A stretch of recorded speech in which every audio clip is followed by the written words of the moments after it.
사도행전 19장 8절에서 12절까지의 말씀을 드라마 바이블로 듣도록 하겠습니다. 바울이 그 땅에 들어가 석 달 동안 담대히 하나님 나라에 관하여 강론하며 권면하되 어떤 사람들은 마음이 또 순종하지 않고 우리 앞에서 이 돌을 비방하고 바울이 그들을 떠나 제자들을 따로 세우고 두란노 소원에서 날마다 강론하니라. 꽤 동안 이같이 하니 아시아에 사는 자는 유대인이나 헬라인이나 다 주의 말씀을 듣다. 하나님이 바울의 손으로 놀라운 능력을 행하게 하시니 심지어 사람들이 바울의 눈에서 손수건이나 앞치마를 가져다가 병든 사람에게 얹으면 그 병이 떠나고 악귀도 나가더라.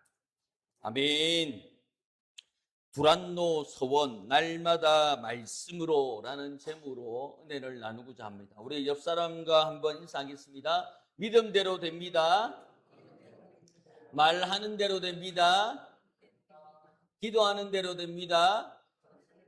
믿음대로 말하는 대로 기도대로 될 줄 믿습니다. 아멘. 세계 역사상 가장 강력한 문화적인 그리고 종교적인 격변이 일어났던 이 고대 도시를 뽑으라고 하면 단연코 이 에베소를 말하고 있는 가운데 있습니다. 이 에베소의 고대 근동의 풍요와 다산의 상징인 이 아르테미스, 이 왼쪽에 보는 신전이 아르테미스 신전입니다. 그리고 이 옆에 있는 그 우상이 아르테미입니다. 그러니 이 우상들이 가득한 우상 숭배의 거점이고 시발점이 되는 곳이 이 에베소라는 것을 알 수가 있습니다. 로마 제국의 아시아의 주의 정치, 경제, 문화의 중심지였던 이곳에 화려한 대리석에 도로의 거대한 원형 극장과 또한 전 세계에서 유명하고 전 세계에서 알아주는 그 상인들과 마술사들과 철학자들이 모인 곳이 이 에베소라는 거예요. 그러니 이 아르테미 신전을 마주보고 있는 것이 뭐냐면 그리스 아테네에 있는 신전하고 이 아르테미 신전하고 마주보고 있어요.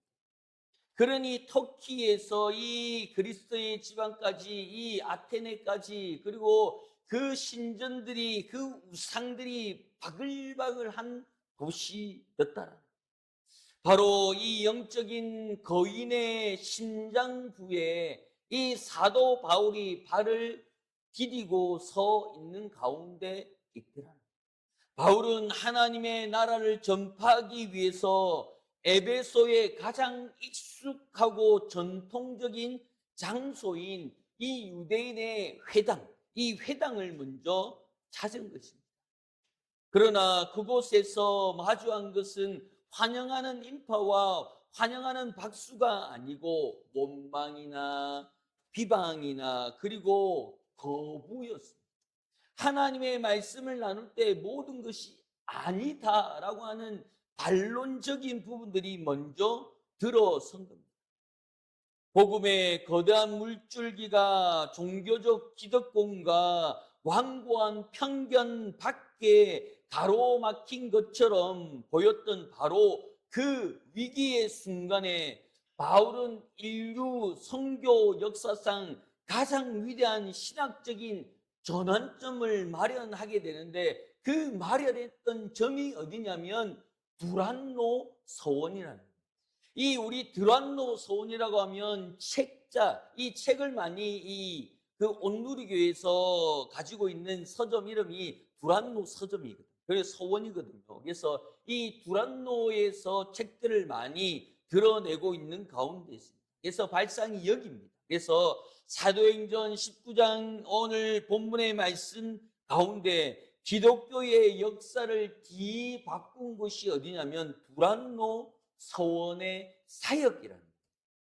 그래서 이곳 가운데 이 8절과 9절은 회당에서 말씀을 드렸지만 거부를 당했고요. 또한 두란노 서원의 분리와 제작 양육이 9절에 있었고 그 결과로 아시아 전역에 복음화가 이루어지는 거점 또한도 이 두란노 서원이라는 거예요. 이 테스트의 단순한 선교 보고가 아님을 보고 있습니다. 이 말씀은 어떤 인간의 완악함을 뚫고 전진하고 있는, 그리고 그 말씀이 날마다 선포되어 가고 있는 가운데 있습니다. 그러니 오늘날 우리는 수많은 정보와 메시지의 홍수 속에서 살아가고 있지만 역설적으로 영적인 갈증과 진리의 빈곤에 살고 있습니다. 우리가 스마트폰이 전파됨을 통해서 이제는 거의 스마트폰을 안 쓰는 분이 없습니다. 그 아이들에게 그 스마트폰 외에 접는 폴드폰을 사주려고 하면 그게 더 비싸다고 얘기해요. 왜냐? 수요가 없기 때문에 공급을 하지 않는 거예요. 그러니 똑같은 가격에 스마트폰을 쓸 것인지 아니면 똑같은 가격에 이 비싼 폰을 살 건지라고 얘기하면 거의다가 스마트폰을 씁니다. 저희 아이들도 제가 쓰는 폰을 이렇게 줬어요. 제가 갤럭시를 쓰니까 그것을 나눴는데 얘들이 머리가 굵어지면서 어느 날 아이폰 이렇게 얘기하는 거예요. 아빠가 아이폰 한 번도 써본 적이 없기 때문에 어렵고 힘들어서 안 돼라고 얘기했습니다. 그런데 이 아이들이 이제는 비교군이 생기잖아요. 학교에 가니까 친구들이 다 아이폰을 쓰는 거예요. 그리고 뭐 사진이 예쁘니 뭐 인물이 좋니 색감이 좋니 보면 고개인데 자기들은 이 미세한 차이가 있어요. 그러니 어쩔 수 없이 수소문해서 그 아이폰을 해주니까 써보니까 좋대요. 뭐가 좋은지 모르는데 뭐가 좋냐니까 그냥 그립감이 좋대요. 뭐예요? 그게 뭔지 모르겠는데 잡으면 딱 손에 감긴대요. 뭐 갤럭시는 안 감기나? 근데 딱 감긴대요. 그리고 뭐 가지고 다니면 자기들 말로는 간지가 나. 그러니 언니가 쓰니까 둘째도 중학교 올라가니까 자기도 아이폰이래. 갤럭시 써라. 갤럭시가 훨씬 좋다라고 하니까 아니래. 자기 친구들이 다 그걸 쓴대요. 그러니 그런 비교군이 생기니까 그거에 하면서 그 안에서 서로 나누고 서로 뭐 영상을 보고 그것을 따라하고 그것에 춤을 추고 뭐 하더라고요. 그래서 요즘 랜덤 댄스라는 것이 유행한대요. 그래서 우리 아이들은 그리고 우리 막둥이는 그런 걸 잘 모르는 줄 알았어요. 그런데 체육대회 가보니까 운동회 가보니까 랜덤 댄스를 한대요. 그런데 그 사회자가 아무거나 틀어주는데 갑자기 아이들이 가만히 풀죽여 있다가 노래가 나오니까 뛰어나가서 자기끼리 춤을 추고 안무를 맞추는데 한 번도 맞춘 적이 없어. 그런데 노래를 틀으니까 다 맞춰. 칼군무같이 맞춰. 야, 너는 어디서 이걸 봤냐라고 얘기하니까 쇼츠에서 봤대. 스마트폰에서 봤대요. 그러니까 웬만한 음악을 틀어주면 웬만히 춤을 다 추고 웬만히 그의 노래에서 다 따라한다. 그러니 얼마나 편합니까? 듣고 싶은 거, 보고 싶은 거, 하고 싶은 거 자기 마음대로 할 수 있는. 우리의 신앙도 마찬가지입니다. 스마트폰이 있으니까요. 세계 어느 곳에 있는 목사님 설교를 다 들을 수 있어요. 그리고 소천하셨지만 예전에 명설교들을 찾으면 다 있습니다. 그러니 이 조용기 목사님 설교, 옥하는 목사님 설교, 그리고 이 교회 저 교회 하면서 여러 교회 여러 대명 설교가의 설교를 다 듣고 있는 거예요. 그러면서 기가 고급이. 그러면서 이 목사님은 기도를 많이 해. 이 목사님은 이렇게, 저 목사님은 이렇게, 저 목사님은 기도가 조금 약한 게 같아. 저 목사님 목소리가 좀 약해. 그리고 이 목사님은 하며 여러 가지의 판단 기준을 가지게 됩니다. 판단 기준만 가지면 좋은데요. 이것에 대한 분류가 생겨요. 이거는 아니야. 이거는 아니야 하며 요렇게. 그러니 나는 언제든지 말씀을 들을 수 있기 때문에 언제든지 그 말씀에 빠져들고 하나님의 말씀에, 하나님의 은혜에 감격하며 살아갈 수 있어 라고 하는 이것이 함정이 되는 거예요. 언제든지 들을 수 있는 말씀 때문에 언제든지 듣지 않는다라는 거예요. 언제든지 들을 수 있기 때문에 바쁜 때에는 찾지 않는 거예요. 왜? 얼마든지 내가 마음만 먹으면 들 수 있는 거예요. 마음만 먹으면 받을 수 있는 거예요. 마음만 먹으면 은혜 그까짓 것 하며 그 은사를 누릴 수 있는 겁니다. 그런데 마귀는 이것을 틈타면서 우리에게 말하고 언제든지 할 수 있기 때문에 바쁘기 때문에 이거 뭐마저 다 해두고 이거 뭐마저 다 진정시키고 그것에 집중하고자 하는 거예요. 그러니 그 일들이 끝납니까? 그 일들이 맞춰집니까? 아니에요. 남편들이 저지르는 최고의 잘못이 뭡니까? 집안일 할 거 있나? 세탁기 빨래는 세탁기하고 청소는 청소기가 하고 그릇은 식기세척기가 생긴데 네가 할 게 뭐 있노? 하다가는 어떻습니까? 난리 나잖아요. 네가 한번 해봐라 하면서 맡기면 끝이 없는 거예요. 끝이. 우리의 삶과 우리의 생각들도 마찬가지예요. 언제든지 들을 수 있는 말씀이지만 그때 듣지 못하면 그 은혜는 그 다음 거.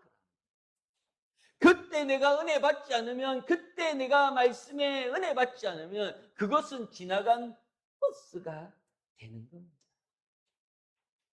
기독교 역사를 바꾼 이 두란노 소원의 사역의 전말은 언제든지 그 말씀이 서원되고 있다는 것을 잊지 말아야 되는 겁니다. 우리가 8절과 9절 말씀을 한번 읽어보도록 하겠습니다. 8절입니다. 8절입니다.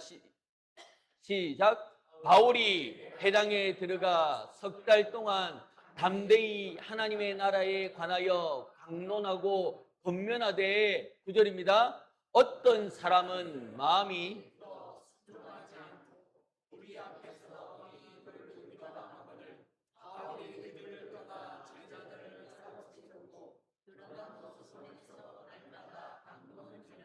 아멘. 위에 이제 사진을 한번 보여주시면요, 이 부분이 드란노 소원입니다. 소원. 이곳에서 그 철학자들이 강론을 펼칩니다. 이 두란노라고 하는 것은 어떤 깊은 뜻이 있는 것이 아니라 어느 사람의 이름이라고 얘기합니다. 이름. 그러니까 이 건물의 주인인 것 같아요. 주인이 두란노인 것 같아요. 이 두란노 서원에서 말씀을 나누는데 서원은 뭐 책장이나 서점 이런 뜻을 가지고 있잖아요. 그러니까 이곳에서 날마다 철학자들이 강론을 얘기하면서 유대인의 복음을 얘기하고 자기의 철학자의 그 심을 얘기하는 곳이 이 두란노 소원이었습니다. 그런데 이 지방은 낮에 12시부터 한 5시까지 너무 덥기 때문에 힘을 가지는 거예요. 힘을.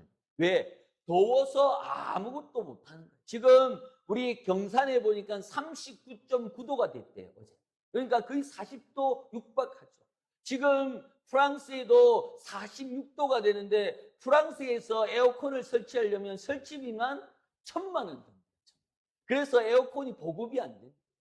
그렇게 더워지니까 그 모든 학교들이 휴교령을 내렸습니다. 애들은 좋겠죠. 그래서 휴교령을 내려서 학교에 지금 등교를 하지 않는 정도로 너무나 더운 거예요. 그 신호등이 녹아내릴 정도의 더위를 가지고 있는 가운데 그때 이 두란노 소원에도 마찬가지예요. 땡볕에 아무도 강론하지 않는 거예요. 그때 누가 강론하냐면 사도 바울이 강론. 빌려달라. 그러면 제일 더울 때 아무도 사용 안 할 때 내가 사용하겠다라고 하면서 명해진 것이 이 두란노 서원이라는, 이 두란노 서원 사역의 출발점에 거절과 비방의 뼈 아픈 곳이었습니다. 왜냐? 많은 사람들이 그 앞에 서서 자기의 생각, 자기의 뜻을 나누던 곳이 이곳이었습니다. 하나님의 말씀을 나누려고 하니 누구도 그것에 대해 듣고 싶지 않은 거예요. 누구도 그것에 대해 외면하는 거예요. 이 예배의 날이 53주 동안 날마다 1년에 53주나 있는데 한 주가 빠지고 두 주가 빠지면 어떻느냐라고 하는 그런 말들이 있지만, 하나님의 말씀은 늘 말씀이 선포되어야 될 줄 믿습니다. 하나님 나라는 바울 신학의 핵심이자 예수 그리스도의 통치를 의미하고 있습니다. 그런데 이 텍스트의 일부의 사람 마음이 굳어진 것이 뭐냐면 9절 8절 한번 보여주시겠습니까? 넘겨주시면요. 강론하고 넣으면 노란 것이 앞에요. 네. 굳어 순종하지 않고 무리 앞에서 이 도를 비방하거늘. 이 말씀을 듣는 사람들 가운데 마음이 굳어서 순종하지 않고 무리 앞에서 이 도를 비방하고 있다라는 그 군중들의 마음을 얘기하고 있습니다. 이 굳어졌다라는 것은 출애굽 당시에 바로의 마음과 완강했던 뜻을 나타내는 단어와 같은 겁니다. 즉 하나님의 말씀이 들어가지가 않아요. 그러니 예배 시간 되면 제일 무거운 뭐가 떨어집니까? 눈꺼풀이 떨어집니다. 누구도 들 수 없는 거예요. 장미란이 와도 눈꺼풀을 못 든대요. 왜? 무거워서 들 수가 없대요. 그러니 마음이 굳어서 그 말씀을 받아들이지 못하니, 그 말씀이 들리지 못하니까 무리 앞에서 이 돌을 굳게 한다라고, 마음을 굳게 한다라는 것은 하나님께서 그 마음에, 마귀가 그 마음에 들리지 않도록. 그러니 그 예배가 있는 가운데 아이고 벌써 주일이가 라고 얘기하면서 그날이 진짜 눈 깜짝할 새에 주일이가 예배 드려야 되나라고 하는 그 마음들이 있는 가운데, 내가 힘들고 어려우니까, 내 시험이 많으니까, 내 일거리가 많으니까 이것이 잠잠해지면 예배를 드리고 말씀을 듣겠다라고 하는 그 마음들이 스물스물 올라오는. 그러니 오늘 빠진다고 세상이 뭐 종말이 되나, 오늘 안 듣는다고 해서 그 말씀이 그 말씀인데 내가 다시 리와인드 해서 인터넷에서 다시 들으면 안 되나 라고 하는 그런 마음들을 어떻습니까? 마귀가 스물스물 그 말에, 그 귀에 달콤한 말로써 계속 유혹하고 있는 가운데, 그러니 우리 마음이 어떻습니까? 더욱더 굳어져 가는 있는 상황 가운데 있다. 바울이 취한 행동은 신학적으로 매우 중요한 의미를 지니고 있습니다.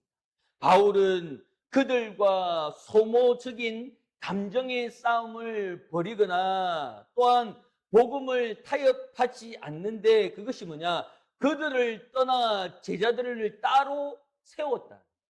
그들이 떠난 가운데 이 사람들을 강론시키는 것이 아니라, 말씀의 그 마음의 딱딱함을 가지고 있는 사람들에게 전하는 것이 아니라, 따로 그 말씀에 궁금한 사람들을 따로 모아서 강론하게 되는 것입니다. 구약의 이스라엘의 광야로 불러내어 받았던 것은 바울은 완악하고 비방한 소음으로 가득 찬 회당에서 믿음의 사람들을 분리해 내는 겁니다. 복음은 모든 사람에게 열려 있지만 거룩한 진리를 대적하고 비방하는 자들에게는 한가운데 무정하고 낭비될 수 없는 것이기 때문에 하나님께서 제자화 시키는 거예요. disciples, 그 제자화시켜서 끌어내어서 그 말씀이 들리게끔 하는 장소가 이 두란노 서원이 되는 거예요. 제일 더울 때, 아무도 강론하지 않을 때, 다 휴식을 취하고 있을 때 따로 분리해서 그 말씀이 날마다 그 서원에서 강론되고 있는 가운데 있습니다. 그래서 9절의 마지막에 두란노 서원에서 날마다 강론한다. 덥고 힘들고 지친 그 시간에 그 말씀을 듣고자 하는 사람에게 말씀이 전달되는 것입니다. 영국의 스코틀랜드의 해안에 거칠고 험악한 암초지대가 있습니다. 그곳에는 어김없이 등대가 있습니다. 이 등대는 밤마다 거친 폭풍우를 뚫고 지나가는 수많은 배의 생명을 지켜주는 유일한 빛이었습니다. 나라에서는 이 등대지대의 배들의 안전을 위해서 한 달 동안 등불을 밝힐 수 있는 충분한 양의 기름을 공급하고 있었습니다.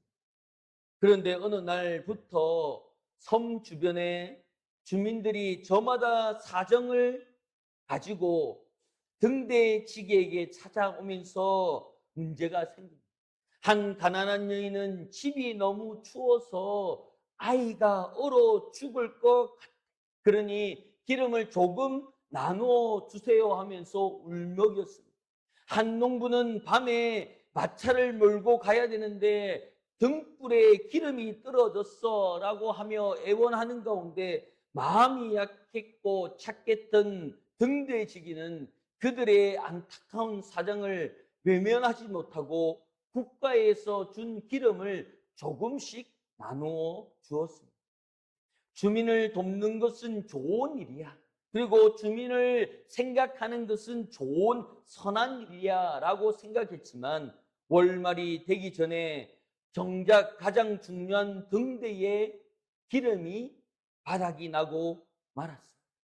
그날 밤 해안에는 짙은 안개와 함께 거센 폭풍우가 몰아쳤고 등대의 불이 꺼진 것을 보지 못한 대형 여객선이 암초에 부딪혀서 수많은 사람들이 목숨을 잃는 대참사가 일어나게 됩니다.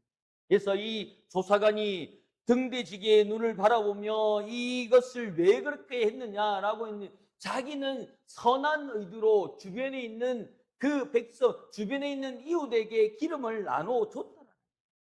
그런데 이 조사관이 얘기합니다.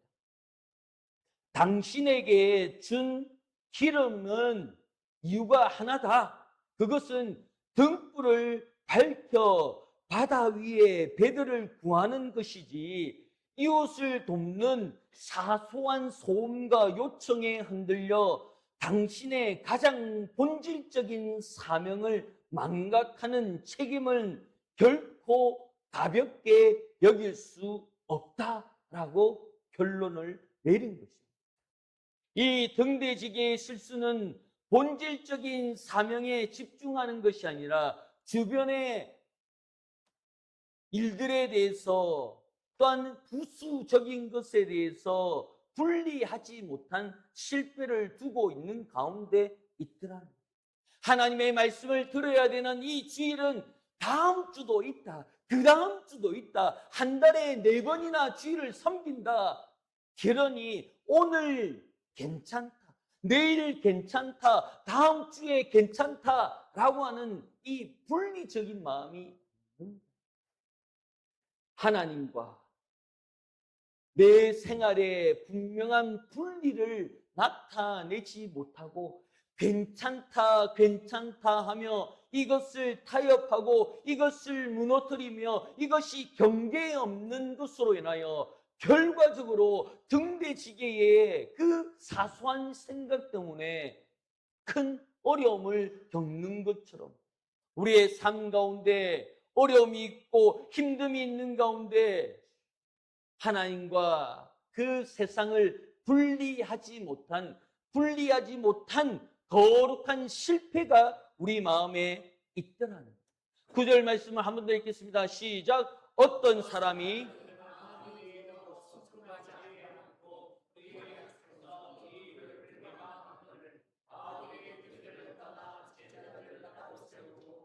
두란노 소원에서 날마다 강론하니라. 아멘. 분리 공간을 확보한 이 바울이 행한 사역의 본질은 뭐냐면 날마다 강론하는 겁니다. 날마다 하나님의 말씀을 따라가는 겁니다. 날마다 하나님의 말씀을 욕심내고 하나님의 말씀에 집중하여 나아가는 것입니다. 날마다라고 하는 이 단어 가운데 엄청난 영적인 무게와 신비를 담고 있는 가운데 있습니다.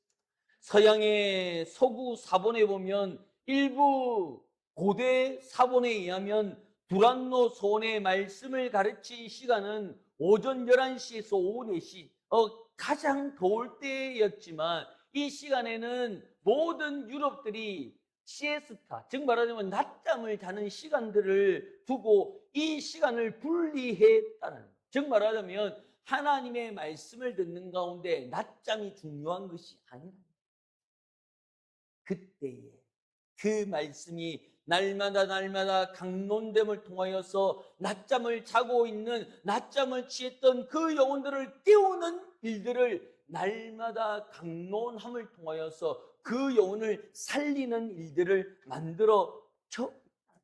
오늘 귀한 안식일입니다. 이 안식일 날 우리가 이 11시에 예배 드리는 이유가 뭐냐? 이 시간이 제일 시에스타 같은 시간, 제일 어중간한 시간이라는 거예요.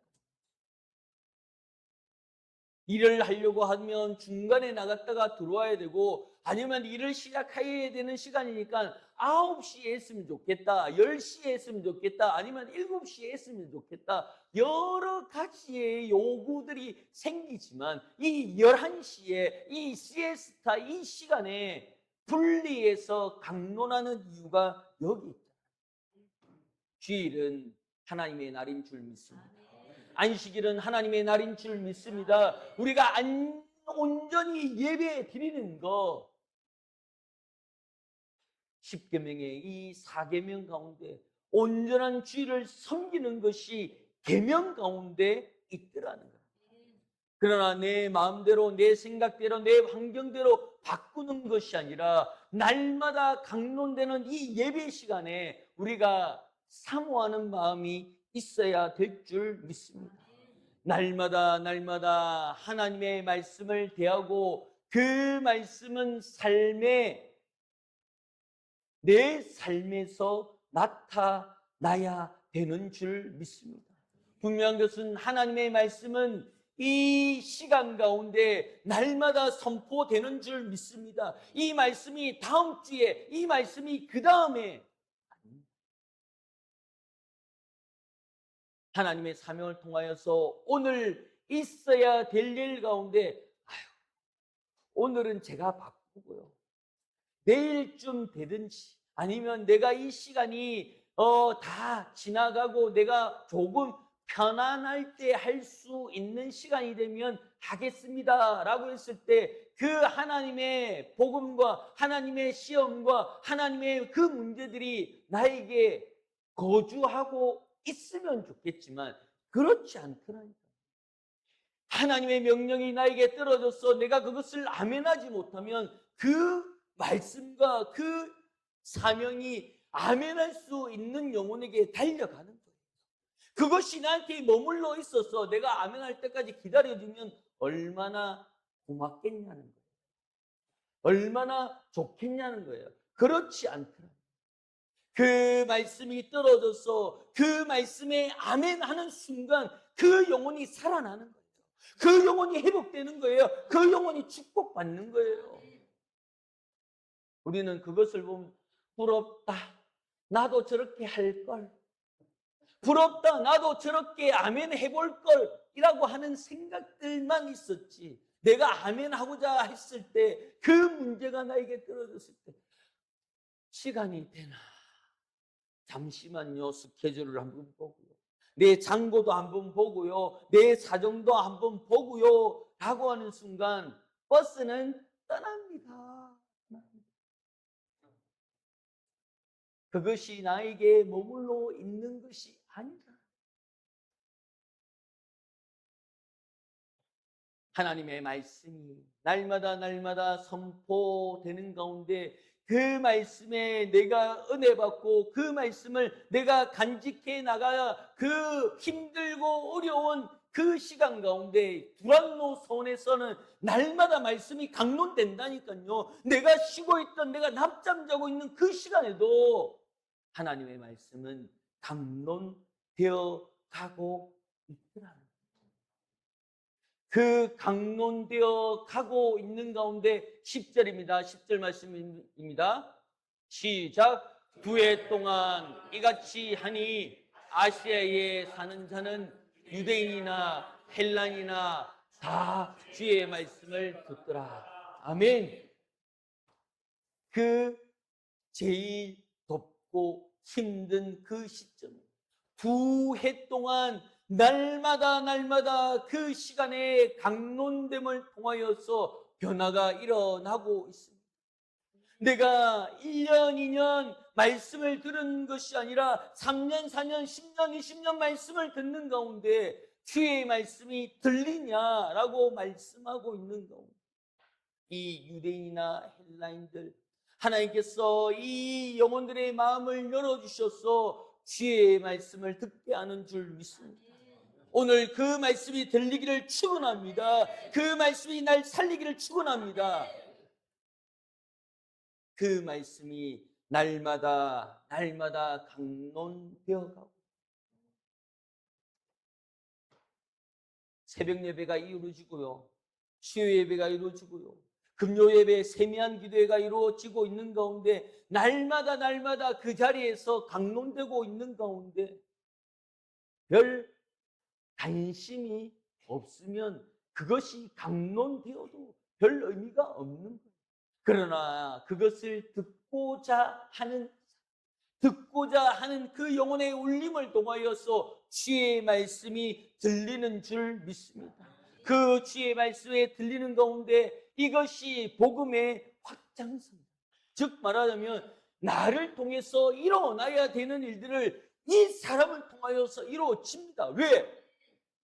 유대인이나 헬란이나 그 말씀이 들리는 자에게 그 말씀으로 인하여 복음이 확장되는 것입니다. 나 아니라도 되는 거예요. 내 아니라도 상관없다니까요. 하지만 내가 되기를 소망합니다. 내가 쓰임받기를 소망합니다. 내가 그 말씀을 듣지 않으면요, 내가 그 말씀에 확장되지 않으면요, 내가 그냥 그 시간은 낮잠 자는 시간으로 허비하고 있는 종교인의 삶들과 종교인의 시간들과 아무런 변화와 아무런 다름이 없더라는 거예요. 우리는 십자가에 못 박혀 죽으신 그 이유를 믿는 성도인 줄 믿습니다. 십자가에 죽으신 그 이유는 나를 위해서, 나 때문에 십자가에 못 박혀 죽음을 내가 듣고 내가 그 말씀대로 살아 움직이고 있다는 것을 잊지 말아야 될 줄 믿습니다. 2해 동안 이같이 하니 아시아에, 즉 내 가정에, 내 직장에, 내 사업터에, 내 자녀에게, 내 남편에게, 내 아내에게 주의 말씀이 들리는 줄 믿습니다. 그 영혼이 들었으면 좋겠고 그 영혼이 그 말씀에 화답했으면 좋겠다라고 얘기하는 것이, 그 말씀을 들음을 그 영혼에게, 그 영혼을 통하여서 복음이 확장되는 줄 믿습니다. 그것이 내가 되기를 소망하는 것입니다. 내가 그 통로가 되기를 소망하는 것입니다. 말씀을 전할 때는요, 얼마나 칭찬을 받습니까?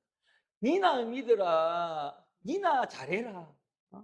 그 말씀 나 평생 들어서 귀에 딱지가 앉을 정도로 하느냐 하면서 비방하고 손가락질하고 외면하면서 아이고 세상에 좋은 것이 주님, 그 주님밖에 없나? 이 주님이 좋다 하면서 비아냥거리면서 어떻습니까? 그 주님만 있나? 이 주님이 더 좋다. 그런데 복음을 알고 복음을 듣는 순간 어떻습니까? 두 가지의 주님이 아닌 한 가지가 진짜인 것을 느끼면서 내한테 비방했던 사람에게 복음이 들리는 순간 그 사람 이 좋은 걸 지금 얘기했나? 이 좋은 걸 이제야 얘기했나? 라고 얘기할 때 우리가 속으로 전번에도 얘기했는데 네가 안 들었다. 그때는 안 들린 것이다. 지금은 그 영혼이 익어서 그 영혼이 삶은 고구마가 되어서 젓가락이 쑥쑥 들어갈 그때까지 내가 그 말씀을 날마다 강론하고 들음을 통하여서 내가 변화되는데 내 주변이 변화되는 것입니다. 내 영혼들이 변화되는 것입니다. 내가 품었던 영혼들이 변화되어서 돌아오는 역사가 일어나는 것입니다. 그러면서 어떻게 합니까? 내가 평생 내가 과일 떨어지지 않도록 해줄게. 왜 그럽니까? 이 좋은 예수를 전했던 그 사람, 내 생명의 은인이라고 생각하니까 내가 날마다 좋아 죽는 거예요. 그러니 그 날마다 그 자리에서 제일 힘들고 어렵고 비방당하고 거부당했던 그 강론 시간에 이 두란노 손에 날마다 말씀이 강론됨을 통하여서 지혜의 말씀을 듣는 사람이 그 두란노 손을 변화시키고 그 자리를 변화시키고 그 자리가 복음화되고 그 자리가 복음만 전해지는 그 예배의 초소가 되며 에베소 교회를 통하여서 놀라운 일들이 일어나는 줄 믿습니다.